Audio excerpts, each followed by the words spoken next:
अस्सलाम वालेकुम। आप देख रहे हैं टीवी 49 न्यूज यूके और मैं हूं मुनीर पीरजादा।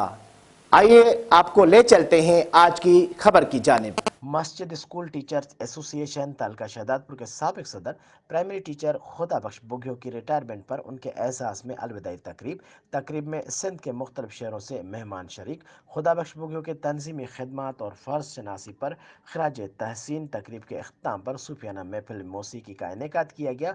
अमानुल्लाह तुगियानी, सैयद सिकंदर अली शाह, साबिक DEO सांगड़ मौला बख्श कुरैशी, साबिक DEO सांगड़ अब्दुल हमीद दाहरी, DEO समेत ज़िला Sanghar Liaquat Ali Chandio, deputy DEO secondary Niaz Hussain Naich, deputy DEO primary Sanghar Syed Ubaidullah Shah, TEO primary Shahdadpur Anwar Ali Sardari, TEO secondary Tando Adam Ali Mohammad Bhanon, TEO primary Tando Adam Mukhtiar Umrani. तकरीब के मेज़बान जाम पुनहल भानिजो ने तकरीब से खिताब करते हुए खुदा बख्श बुघियो के दौरान सर्विस उनकी काबिलियत, सलाहियतों और फ़र्ज शनासी पर खराज तहसीन पेश किया। इस मौके पर दिलदार खोरी, बदरुद्दीन दाहरी, गस्टा महसर ग्रुप के शहदादपुर तालके के सदर खालिद जहूर बेग, क्लर्क्स एसोसिएशन ज़िले सांगड़ के सदर आगा खुदा दाद खान, राव मोहम्मद यूसुफ, खुदा बख्श बुघियो भी मौजूद थे।